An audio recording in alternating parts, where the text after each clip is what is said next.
Una historia que a mí me gusta mucho es la historia de mi esposa y cómo ella conoció al Señor. Lo mejor que le puede pasar a un cristiano es casarse con un cristiano, porque va a compartir no solamente sus emociones y su sexualidad, sino que también va a compartir su fe. Y hermanos, dice Amós capítulo 3, verso 3, ¿andarán dos juntos si no están de acuerdo? Eso, hermanos, lo que significa es que imagínense cuando es un yugo desigual y yo quiero ir a la iglesia y mi cónyuge quiere ir a la playa. Yo quiero ir al templo a adorar a Dios y mi cónyuge quiere ir a otra actividad. Yo quiero servir a Dios con mis bienes y mi cónyuge dice, no, porque eso se lo roba el pastor. Yo quiero leer la Biblia y mi cónyuge le estorba que yo lea la Biblia. Yo quiero cantar en mi casa. Por cierto, en nuestra casa usted va y es un vacilón porque cantan los pájaros afuera y Tita y yo adentro. Y es muy lindo porque Tita está cantando y yo me guindo en lo que ella está cantando. Y a veces yo estoy cantando y ella se guinda en lo que yo estoy cantando y adoramos al Señor juntos. Pero imagínese que usted tenga en su casa alguien que le diga, no cante, qué aburrido estar oyendo música evangélica, qué pereza, ¿cierto? A mí me bendice mucho que yo me casé con una mujer de Dios, una hija de Dios. No deja de ser un problema porque si usted le hace algo a ella, el suegro puede que le meta una nalgada, ¿verdad? Pero bueno, la historia de ella. Me cuenta Tita que cuando era niña, allá en San Vito, llegó la gran campaña de sanidad divina a hacer cultos en una carpa. Y que ellas, niñas, muy niñas, se sentaban en el altillo de la finca de ellas a escuchar los cantos que cantaban los evangélicos. Y que desde ahí ella sentía algo muy especial en su corazón. Fue creciendo y ya siendo una adolescente, de igual manera buscaba cómo agradar a Dios. Y se le metió en la cabeza que posiblemente siendo monja iba a estar más cerca de Dios. Gracias a Dios no se fue por ese camino, para mi bendición, ¿verdad? Pero era el deseo de agradar a Dios y ella pensaba que esa era la forma, siendo monja, haciéndose religiosa, iba a estar más cerca de Dios. Todo ese pensamiento estaba ahí. Cuando llegaron los evangélicos a evangelizar en su casa, ella estaba escuchando detrás de una pared porque le hablaban a los mayores, no a los jóvenes, y ella sentía ese deseo de buscar a Dios. Agarró una Biblia que era de esas de Océano. Los que son más viejos aquí se acuerdan de la editorial Océano, que tenía muchas, ¿cómo se llama esto? Postales. Y en una de esas postales ella vio la ascensión de la Virgen María al cielo. Para este tiempo ella iba a la iglesia católica y escuchaba con gran fervor, pero no le llenaba, no le llegaba. Ella empezó a buscar en la Biblia la ascensión de la Virgen María porque ahí estaba la postal y ella quería ver dónde lo decía, dónde contaba la historia. Y así fue como empezó a leer en Génesis y terminó en Apocalipsis. Todos ustedes saben, los que han leído de Génesis a Apocalipsis, que no está. La ascensión de la Virgen María no es real. Es un dogma de la Iglesia Católica, pero no está en la Biblia, ni está registrado en ninguna parte, no hay testigos, no, solamente un dogma. Pero ella leyó toda la Biblia y encontró a Cristo. Cuando los papás de ella un día se les ocurrió ir a la iglesia, ella se guindó con ellos y fue para la iglesia. Y hasta el día de hoy. Pero lo interesante de esta historia es que había una forma en que ella estaba acercándose a Dios, la forma tradicional que nos enseñan en Costa Rica. Posiblemente si Tita hubiera nacido en Arabia Saudita, hubiera buscado a Dios a través del Corán y a través de las mezquitas y otro sistema religioso. Y depende de donde hubiera nacido, así hubiera sido su sistema religioso. Si hubiera nacido allá en Estados Unidos, en la tierra que habitan los mormones, tal vez ella hubiera tratado de encontrar a Dios a través de los mormones. Y así por el estilo podría mencionar algunas más. Ella tenía este deseo de encontrar a Dios y creía que estaba agradando a Dios, incluso pensó en ser monja para estar más cerca de Dios, pero hay un día en que ella se encontró con Dios. A través de la palabra, y cuando fue a la iglesia cristiana evangélica, ella encontró su verdadera relación con Dios, que no se basa en la confianza que uno pueda tener en una religión, porque Cristo no es religión, Cristo es relación. Porque no se puede basar en los rituales. No podemos basar nuestra relación con Dios en rituales. Y al encontrar a Cristo, ha caminado con Dios todos estos años, pero tuvo que hacer una decisión. La decisión fue renunciar al sistema religioso que le enseñaron. Hace unos 20 años, pienso yo, vino una muchacha joven, bonita, buena gente, muy activa, a consejería. Alguien la recomendó. Aquí en la iglesia hay consejería. Si usted la necesita, pídala. Está disponible para todos y es gratis. Y si usted necesita que hablemos con algún familiar suyo, también lo hacemos. Y alguien de la iglesia la envió y yo conversé con ella y quedamos en que, bueno, ella volvería con su esposo. Los dos volvieron, era un tema de infidelidad y en la conversación yo los llevé a Cristo, aceptaron a Jesucristo como su Señor y Salvador. Hicimos un discipulado, el de vida abundante, que son 18 lecciones. No sé si ahora son más o son menos, en aquel tiempo eran 18. Y ellos estaban emocionados, su tarea era muy bien, su participación. Ellos estaban metidos con Dios hasta que llegamos al punto en que yo les dije, ustedes tienen que tomar ahora una decisión. Tienen que seguir a Cristo o la religión. Y es que, hermanos, que quede muy claro hoy, no se puede seguir a Cristo y la religión. O sigues a Cristo o sigues la religión. Y no solo hablo de la religión católica, hablo de la religión musulmana, mormona, solo Jesús, adventista o evangélica, porque hay religión evangélica. Hay gente que siendo evangélico es un religioso. Bueno, cuando yo les dije esto, él, muy apesadumbrado, me dijo, pastor, si mi familia sabe que yo soy evangélico, me desheredan.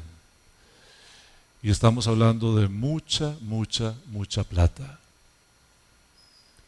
A veces los encuentro aquí en Atenas y conversamos, pero él no pudo tomar la decisión de dejar lo viejo para venir a Cristo. Cuando estamos estudiando la carta a Filipenses, tenemos a un hombre que nos está contando su historia para darnos ejemplo de cómo nosotros debemos vivir. Cuando él está hablándonos en Filipenses, el apóstol Pablo tiene una preocupación muy grande en mente, que usted la va a encontrar también en el libro de Colosenses y en la carta a los Gálatas. ¿Cuál es la preocupación de Pablo? Fíjese usted, durante 1500 años ha existido una religión, una sola religión en Israel, solo una, que era ser judío, pero judío religioso. Para ser judío había que haber nacido judío, como para ser tico habría que nacer tico, ¿verdad? En Costa Rica. Pero al igual que algunos que no han nacido en esta tierra son ticos, allá en Israel es lo mismo. Habían hermanos, había gente que se hizo judía, pero les llamaban prosélitos. Para ser judío, además de haber nacido judío, había que circuncidarse al 8º día. Entonces, si yo de 55 años que tengo ahora, por la misericordia de Dios, llegaba y decía, yo quiero ser judío, entonces a mis 55 años me circuncidaban. Había que circuncidarse. Pero además había que entrar en el orden de las 613 leyes y normativas que había para el pueblo judío. Yo tendría que empezar a vivir como eso. Bueno, durante 1500 años fue así, exactamente así, no cambiaba nada. Pero un día aparece en escena Jesucristo.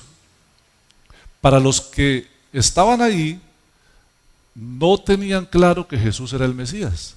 Solo se levantó un profeta, como otros profetas. Por cierto, lo de los profetas no era tan común. Yo no sé, a veces aquí en estos tiempos se abusa del don de profecía. Si usted lee bien el Antiguo Testamento, se va a dar cuenta que los profetas profetizaron, algunos de ellos, por un corto tiempo y ya no profetizaron más. Hoy en día alguien dice, yo soy profeta, y va a tomar café y profetiza, y va a almorzar y profetiza, y va a cenar y profetiza, y está durmiendo y profetiza. ¿No se dan cuenta que Dios al profeta lo usa cuando Él quiere usarlo y no cuando el profeta quiere? Y así es como a veces tenemos muchos problemas porque la gente, no teniendo palabra de Dios, empieza a dar su propia palabra, ¿cierto? Bueno, habían profetas en Israel que se habían levantado, Elías, Eliseo, Amós, Abdías, Jonás, Miqueas, todos los que usted conoce, estaban en la historia, y en el tiempo de Jesús habían otros que se habían levantado también.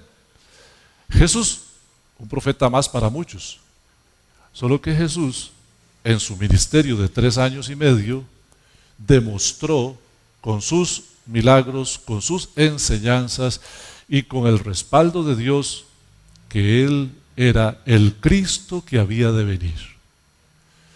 Y entonces la gente religiosa le cuesta aceptar que lo que han tenido como tradición que les enseñaron sus padres, tienen que dejarlo para seguir al Hijo de Dios. Hermanos, esta es una enseñanza muy gruesa, muy fuerte. Si quieres seguir a Cristo, tienes que abandonar la religión. Y voy a mostrarte por qué. Jesús vino a cambiarlo todo. En el capítulo 5 de Mateo y hasta el 7, usted encontrará una cantidad de enseñanzas en el Sermón del Monte donde Jesús dice, oísteis que fue dicho, mas yo os digo. Jesús decía, esto es lo que dice la ley, lo que yo digo es esto.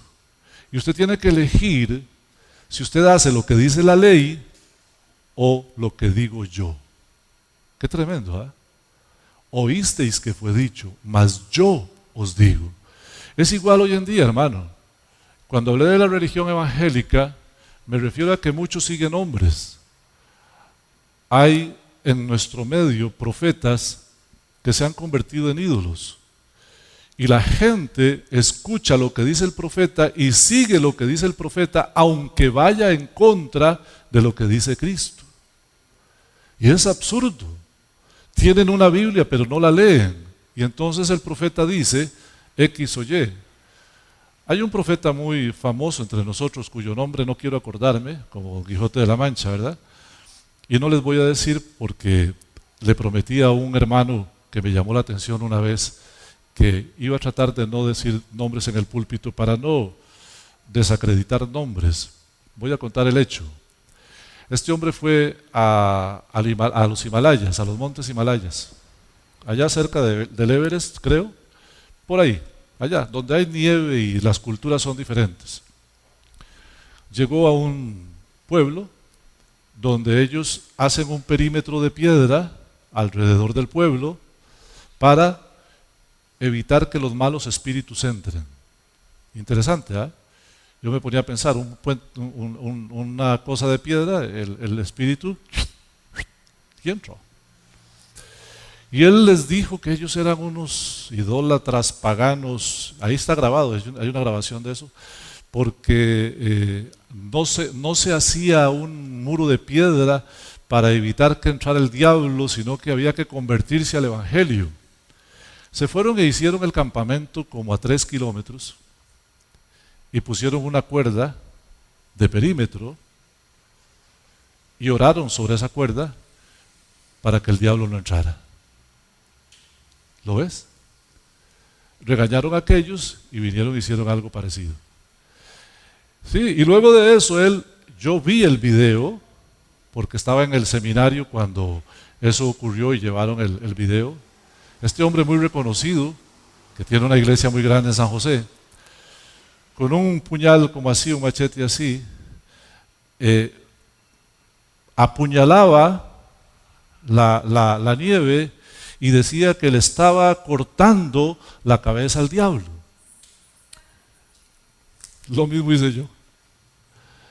Esa expedición hace 20 años costó 33 millones de colones y fue financiada por la iglesia de este hermano y la gente lo idolatra, lo adora. ¿Ves como si hay religión evangélica? El cristiano necesita tomar una decisión. O se guía por lo que dicen los que están en la radio, los que están en YouTube, que son muy emocionalistas y muy populares, pero que no tienen Biblia, o se guían por lo que está en la Biblia. Hay que tomar una decisión. Pablo está predicando a Cristo, pero antes de predicar a Cristo, Pablo era un religioso muy bueno. Ya lo leímos anteriormente. Pablo era un religioso muy, muy bueno. Pablo era algo así como un sacerdote o no sé, o casi que un cardenal, porque en su religión él estaba en el Sanedrín, en el cónclave, en el concilio más importante de los maestros de la ley. Ahí estaba Pablo. Y él, cuando se encuentra con Cristo, todo lo pone a un lado. Y dice, lo tengo por basura para ganar a Cristo. Pablo dejó ir, perdió todo lo que para él era valioso, por lo que había luchado, en lo que él creía, para ganar a Cristo. Hermanos queridos, muchos de ustedes se han acercado a Cristo de la manera que conocen, de la manera que les enseñaron sus padres, incluso aún siendo evangélicos. Porque hay muchos evangélicos que son evangélicos pero no conocen a Cristo. Hay que tomar una decisión. Hay que seguir a Cristo. Hay que perderlo todo para seguir a Cristo. Hay que dejar ir todo aquello en lo que yo confiaba. Y hoy vamos a hablar apenas una pincelada sobre el tema, pero usted va a ver a qué me estoy refiriendo. Fíjese aquí, Pablo está dándonos su perspectiva del asunto. Vaya conmigo al verso 12. En el 11 Pablo nos había dicho que a ver si él lograría llegar a la resurrección. Y ahora dice, no que lo haya alcanzado ya, ni que ya sea perfecto, sino que prosigo para ver si logro asir aquello para lo cual fui también nacido por Cristo Jesús. Cuando uno lee este texto, corre el riesgo de pensar que Pablo está hablando de la salvación, mas no está hablando de la salvación. Nos hablará de la salvación un poco más adelante. Pero piense usted, ¿para qué Dios alcanzó a Pablo? En el capítulo 9 del libro de los Hechos, en el verso 15, ahí está. Cuando el Señor alcanzó a Pablo, Pablo quedó ciego. Y el Señor mandó a un hermano que se llama Ananías y le dijo, vaya allá donde está Pablo, ore por él, porque instrumento útil me es este para llevar mi palabra delante de 3 tipos de personas: los gentiles, los reyes e Israel. ¿Qué ministerio más grande? Para eso fue que Dios alcanzó a Pablo. Hermanos, aquí debemos reflexionar nosotros sobre nosotros mismos. ¿Para qué nos alcanzó el Señor? Cada uno de nosotros fue alcanzado con un propósito. el propósito no es solo la salvación, ese es el regalo. El regalo es tu salvación. Pero si el propósito de Dios fuese solo salvarnos, en el momento que nos salvamos nos morimos, porque es mejor estar allá que estar aquí. La razón de que nosotros seguimos en esta tierra después de haber sido salvos es porque tenemos una misión. La misión de Pablo era llevar la palabra de Dios ante gentiles, reyes e Israel. Y Pablo lo hizo, Pablo lo cumplió.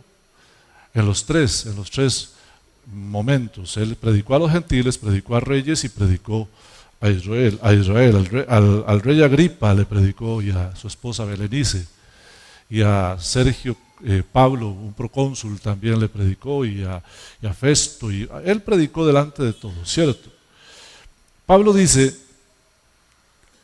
yo aún estoy en la carrera, pero no lo he alcanzado. Él nos aclara que él no pretende ser el más gallo, no, él sabe que no, pero él prosigue para ver si logra dar el resultado que Dios quiere que él dé. Yo quiero exhortarte esta mañana de esta manera, hermano.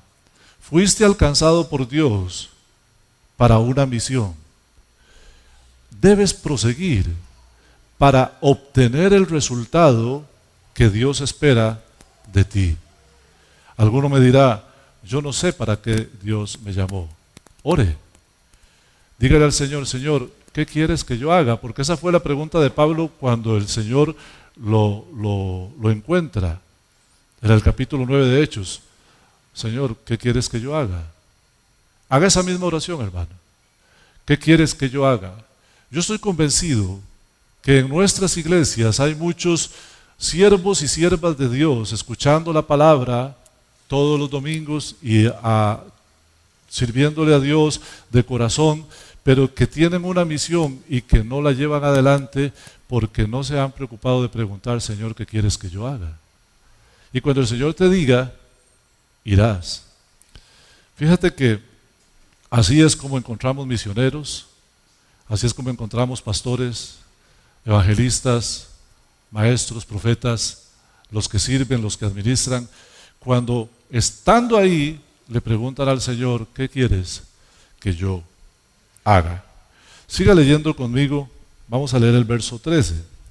Hermanos, yo mismo no pretendo haberlo ya alcanzado, pero una cosa hago, olvidando ciertamente lo que queda atrás y extendiéndome a lo que está adelante, prosigo a la meta, al premio del supremo llamamiento de Dios en Cristo Jesús. Pablo aquí está hablando de lo que él tuvo que renunciar para seguir a Cristo. Y es lo que hemos venido hablando. ¿A qué tienes que renunciar para seguir a Cristo? Cristo no es una religión. Pero si tienes una religión, tendrás que abandonar la religión para seguir a Cristo. Ahora Pablo dice: yo una cosa hago, olvidando ciertamente lo que queda atrás. ¿Ves? Tienes esta obligación de dejar ir. Todos estamos en la carrera, hermanos, todos. Hay una meta y hay un premio. El premio es la vida eterna. La meta es llegar. ¿Cómo lo logramos? Con perseverancia. Un día sí y otro también, haciendo las mismas cosas. Si usted quiere tener condición física, métase a un gimnasio y haga ejercicio hoy y mañana y pasado. Si usted quiere crecer en la vida cristiana y alcanzar la meta, debe permanecer en su rutina cristiana hoy, mañana y pasado. ¿Cuál rutina cristiana es? Usted la conoce bien. Oración, lectura de la palabra, congregarse, servir, dar testimonio. Usted lo sabe. Son las cosas que los cristianos debemos hacer un día sí y otro también. Dejar ir. Pablo decía: yo olvido eso y hago algo más. Me extiendo a lo que está adelante y ya no pienso más en aquello que me daba seguridad. Voy a mencionar aquí 3 cosas que le dan seguridad al ser humano, que le parece que lo acerca a Dios.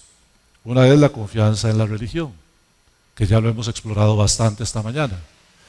Pero la segunda, que tal vez no hemos tomado en cuenta hoy, son los rituales. Hay por ahí un grupo de personas, de los que Pablo va a hablar dentro de un ratito, que nos andan diciendo que para seguir a Cristo debemos convertirnos, pero además hacer una serie de rituales. Incluso hoy en día esta corriente nos dice que debemos circuncidarnos, que debemos seguir las fiestas judías, que debemos guardar el Shabbat. Y cuando usted se dio cuenta, usted en lugar de tener a Cristo, tiene una religión judía. Y se metió por ahí cuando usted se dio cuenta, está tratando de cumplir la ley sin darse cuenta que la ley fue abolida en la cruz del Calvario. Colosenses 2:14. La ley fue abolida en la cruz del Calvario. Ya no tiene nada que ver con nosotros, ni con ningún judío que acepte a Jesucristo como su Señor y Salvador. Y la tercera cosa que le da confianza al ser humano, que piensa que de esa forma se acerca a Dios, son las cualidades personales. Yo soy bueno, yo no le hago mal a nadie, yo procuro ir a la iglesia, yo diezmo, yo ofrendo, le doy a los pobres, yo aquí, yo allá, un yo muy grande.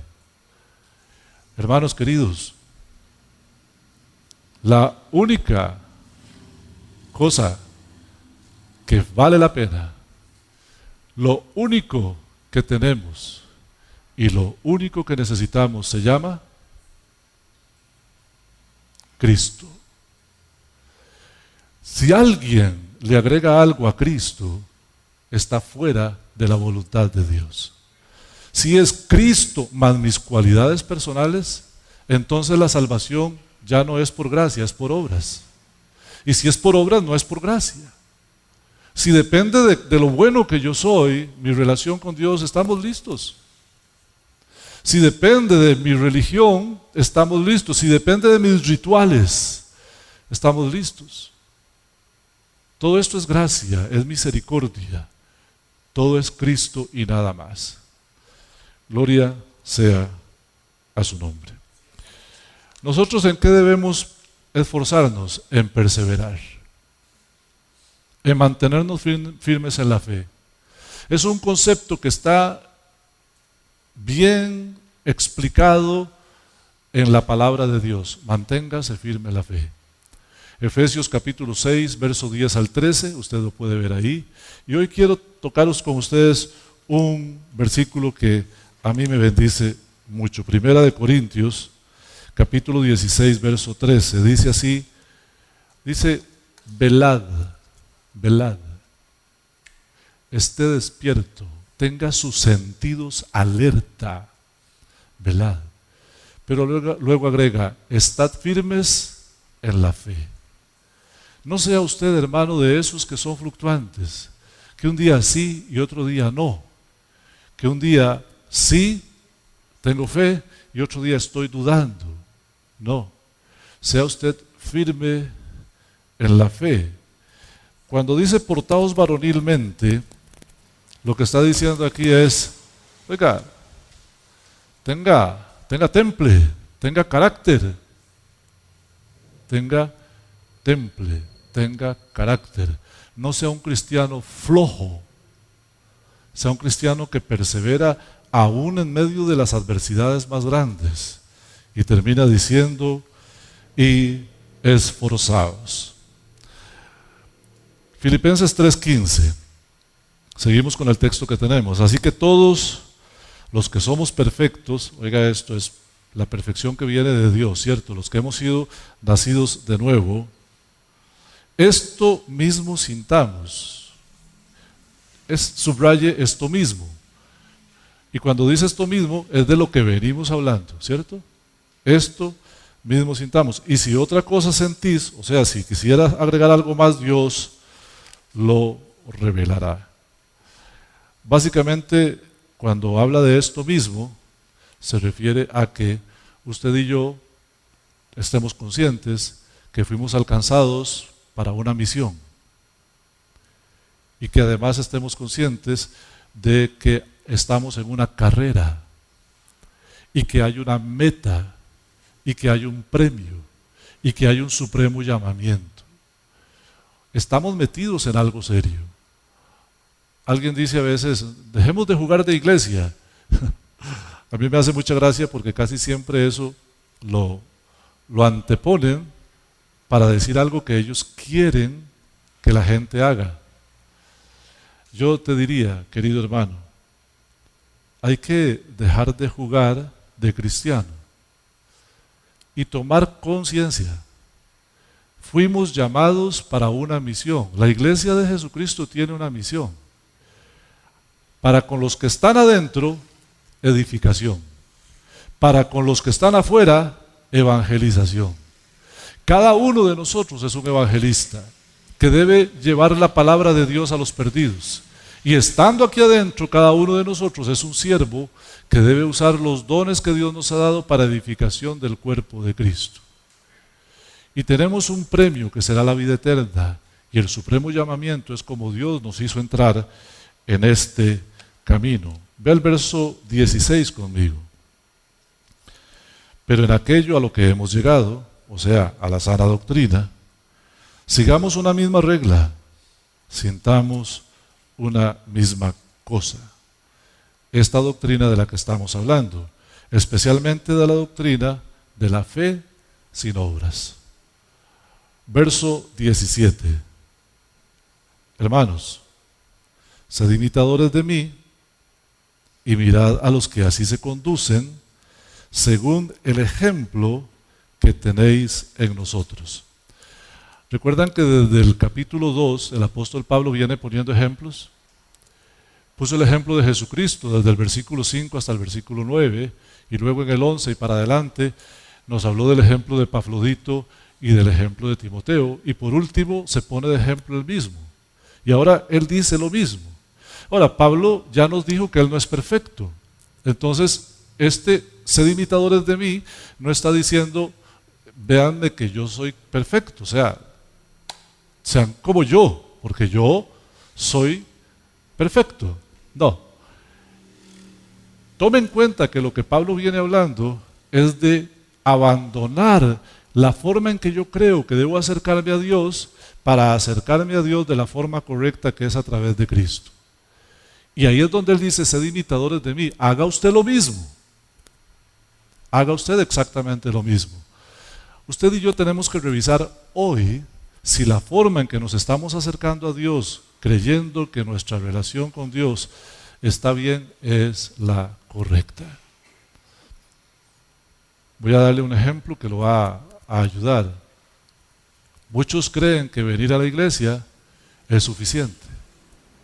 Es importante, es bueno, pero usted puede venir a la iglesia 20 años sin tener una relación con Cristo. Y básicamente cambió de templo y dejó de ir a la misa católica y vino a la misa evangélica porque es más divertida, porque cantan más bonito, porque tenemos más bulla, no sé, por lo que usted quiera. Pero aún no tienes una relación con Cristo. ¿Por qué? Porque Jesús a los fariseos les dijo una palabra muy, muy fuerte.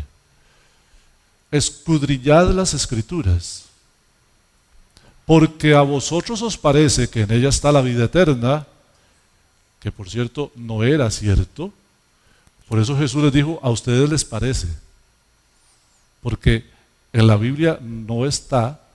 Leyendo la Biblia usted no llega a la vida eterna, usted llega a la vida eterna aceptando a Cristo como su Señor y Salvador. Y Jesús les dijo, y ellas son las que dan testimonio de mí. Entonces Jesús les dijo, bueno, aunque ustedes la estudian por la razón equivocada, si la siguen estudiando me van a encontrar a mí ahí en las Escrituras. Quiero decirle lo mismo. Queridos hermanos, preciosos y preciosas de Dios, escudriñad las Escrituras, porque ellas son las que dan testimonio de Cristo. La única forma en que usted va a encontrar a Cristo es en las Escrituras. Y cualquiera que vaya a evangelizar sin mencionar las Escrituras, la persona a la que usted le hable no puede encontrar a Cristo, porque la forma de encontrar a Cristo es a través de las Escrituras. Y nosotros a veces somos tan religiosos que leemos de todo menos las Escrituras, que vemos de todo menos las Escrituras, que ocupamos nuestro tiempo en todo menos en las Escrituras. Yo no estoy peleado con las redes sociales, de hecho, uso de ellas mucho. A veces hay cosas importantes, pero no busque a Cristo en las redes sociales.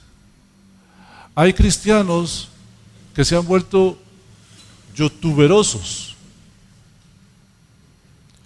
Escuchan todas las predicaciones de fulano y de sutano.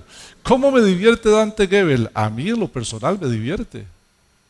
Un día de esto lo escuché decir: hermanos, a mí me invitaron a una iglesia y el pastor me dijo, no cuente chistes. Y yo dije, ¿cómo voy a hacer? ¿No voy a poder predicar?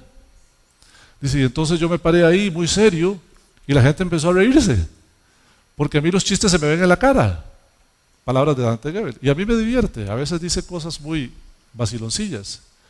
Hay otros hermanos que son muy profundos en la palabra y me gusta verlos, pero nada va a sustituir a la palabra. Deje de estar oyendo a tanta gente, métase en la palabra. Ayer en una reunión de pastores decía un hermano, el problema es que nos hemos vuelto como los judíos. Los judíos tienen la Torá, pero luego tienen el comentario del rabí fulano de tal de la Torá. Y luego tienen al otro rabí que hizo un comentario del comentario de este rabí de la Torá. Y otro rabí, y este interpreta el comentario de este, y este el de este, y este el de este, y al final lo que tienen es la interpretación de los intérpretes y los comentarios. Eso hace usted cuando está oyendo muchas predicaciones en YouTube. Usted ya no oye a su pastor. Más bien, usted oye a su pastor y dice, está equivocado. Porque Paul Washer dijo esto.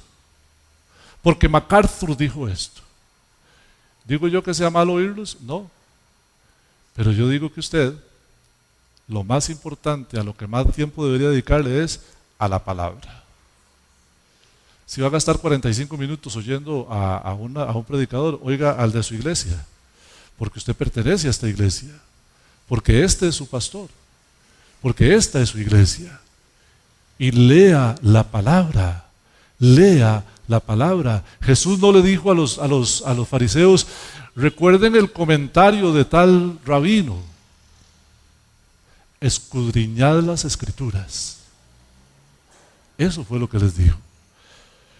El apóstol Pablo nos exhorta a que nosotros lo imitemos a él. Nosotros debemos elegir bien a quien imitamos. Dice Hebreos 13:7, sujetaos a vuestros pastores. Usted está aquí y si yo soy su pastor, usted debe sujetarse. Eso significa camine con la visión del pastor y de la iglesia. Dice, considerad cuál sea el resultado de su conducta. Usted tiene que revisar mi vida, la mía. Ahora Mario decía 25 años. Revise lo que yo he hecho a lo largo de 25 años, cuál es el resultado de mi conducta. Y lo último que dice es, imitad su fe. Pablo dice, sed imitadores de mí y mirad a los que así se conducen. Para mí, queridos hermanos, hasta el día de hoy, la vida cristiana se reduce a dos palabras. En Cristo. Nada más. Y ustedes me conocen y saben que es así. Si alguien viene y me dice que para tener una relación con Dios yo necesito a Cristo y algo más, yo le digo que no. Cristo es suficiente. y quiero que para usted sea suficiente. Déjese ya de estas tonterías que andan por el mundo. Y Pablo lo va a mencionar aquí. Pablo dice en el verso 18, porque por ahí andan muchos, de los cuales os dije muchas veces y note, y aún ahora lo digo llorando, que son enemigos de la cruz de Cristo, el fin de los cuales será perdición, cuyo Dios es el vientre y cuya gloria es su vergüenza, que solo piensan en lo terrenal. La religión oficial se resistía a morir y eran enemigos de la cruz de Cristo, y cuyo Dios es el vientre. Es que los que querían someter a los nuevos cristianos al judaísmo les decían: usted no puede comer chanchito muerto. Eso casi es una herejía. ¿Cómo usted va a decir que no puede comer chanchito muerto? Ayer me comí unas pezuñas, hermanos, que me hizo Tita. Creo que no voy a volver a comer pezuñas, pero cuando me las estaba comiendo era como estar en el cielo. No puedes comer camarones, cuyo Dios es el vientre. Ellos se fijaban en lo que se comían, cuya gloria es su vergüenza. ¿Cuál es la vergüenza mayor de un ser humano? Su desnudez. Y la gloria de ellos era: estoy circuncidado. Pablo dice: el fin de ellos es perdición, porque no se puede seguir la religión y seguir a Cristo. No se puede. La salvación es por gracia, no por obras. Hay religiones en este mundo que dicen que usted es salvo a través de las obras. Eso es mentira. Efesios 2, 8 y 9 dice: no por obras, para que nadie se gloríe. La salvación no es por obras. Y aquí los judíos decían que sí, cuyo Dios es el vientre y la gloria de ellos era la vergüenza, que solo piensan en lo terrenal. Lo importante era lo que se veía. En Cristo lo importante es lo que no se ve. Fíjese un poquito más adelante en el verso.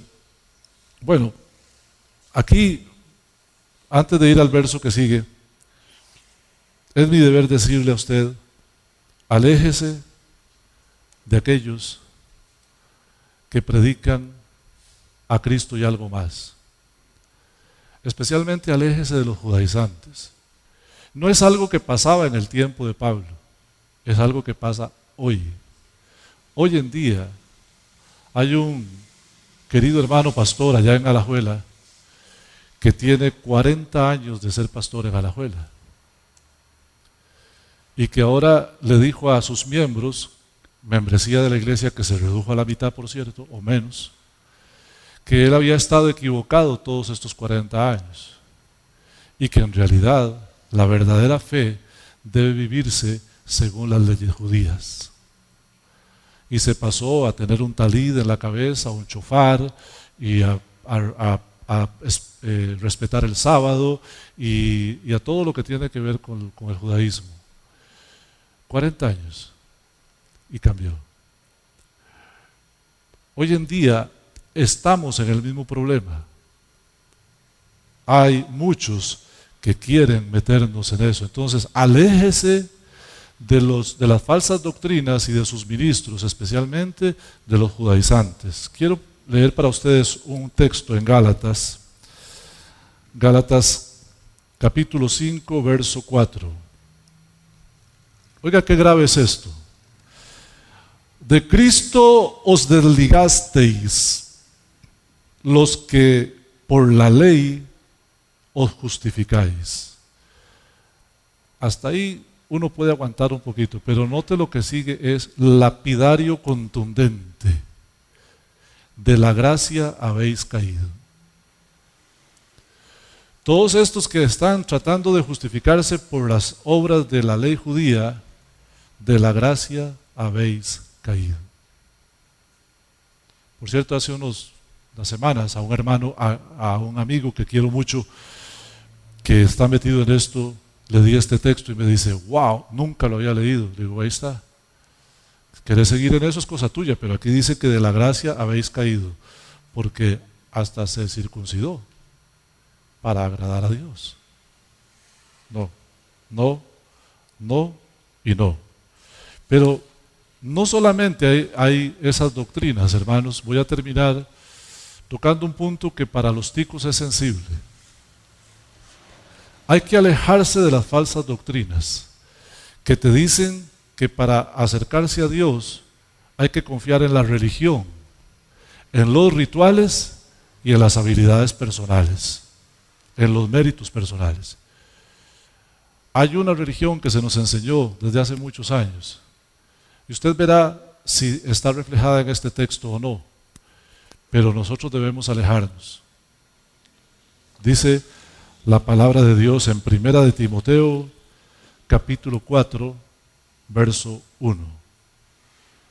Pero el Espíritu Santo dice claramente, note que no es algo que dice Oldemar, aquí dice que es el Espíritu Santo el que dice claramente. ¿Qué es lo que dice? Que en los postreros tiempos algunos apostatarán de la fe, escuchando a espíritus engañadores y a doctrinas de demonios. ¿Qué significa apostatar de la fe? Se van a apartar de la verdad y van a ir tras la mentira. ¿Y quiénes son los que los van a engañar? Espíritus engañadores y doctrinas de demonios. ¿Por qué pasa eso? Por la hipocresía de mentirosos que, teniendo cauterizada la conciencia, oiga qué tipos, van a hacer algo que es muy notorio para todos nosotros. Prohibirán casarse y mandarán abstenerse de alimentos que Dios creó para que con acción de gracias participen de ellos los creyentes y los que han conocido la verdad. ¿Conoce usted una religión que prohíba casarse? Yo sí. ¿Conoce usted una religión que le diga no puede comer tal día tal cosa? Yo sí. Hermanos queridos, eso no nos acerca a Dios. El tener mujer no es pecado. Por el contrario, el Señor dice para sus ministros, en 1 de Timoteo capítulo 3, dice, sean maridos de una sola mujer. El ministro de Dios debe tener su esposa. Para los que ignoran esto, el apóstol Pedro fue casado. ¿Me escuchó bien? El apóstol Pedro tuvo esposa. ¿O cómo se explica usted que Jesús llegó a la casa de la suegra de Pedro y estaba enferma y Jesús la sanó? No quisiera pensar que la opción fuera otra. Yo quiero pensar que él tenía mujer, porque si no eso hubiera sido terrible. Pero hay religión que dice que por medio de ella nos podemos acercar a Dios, pero le prohíbe a sus ministros casarse. Hay religión que dice que para acercarse a Dios, cierto día en el año no hay que comer carne. Y lo está diciendo la Escritura. Dice el Espíritu claramente. Esto fue escrito cerca del año 80 después de Cristo. Hace 2000 años el apóstol Pablo, inspirado por el Espíritu Santo, dice, el Espíritu Santo dice claramente que en los postreros días vendrán hombres mentirosos que, teniendo cauterizada la conciencia, prohibirán casarse y mandarán abstenerse de alimentos que Dios creó para que con acción de gracias participen los creyentes y los que han conocido la verdad. Hermanos queridos, voy a terminar haciendo una declaración que resume todo lo que he dicho. Usted, para ser salvo, solo necesita a Cristo. Y usted tiene que elegir entre su religión, así sea la religión evangélica, y Dios. Porque para seguir a Cristo, solo usted necesita tener una relación con Cristo. Cierre sus ojitos. Señor, gracias por esta bendición de permitirme hablar a tus hijos en tu casa. Ayúdame, Señor, para ser fiel a tu palabra cada vez. Y te ruego que estas palabras que hemos dicho hoy calen profundo en nuestros corazones y nos ayuden a acercarnos a Cristo con corazón sincero y con valentía, Señor. Y olvidando ciertamente lo que queda atrás, Señor, nos extendamos a lo que está delante, al premio del supremo llamamiento en Cristo Jesús. Y que cumplamos la misión para la que tú nos has llamado. Sea tu nombre bendito. Por Jesús. Amén. Dios les bendiga, hermanos. Vayan en paz. Salude a todos los que puedan antes de irse. Dios les guarde. Gloria a Cristo Jesús.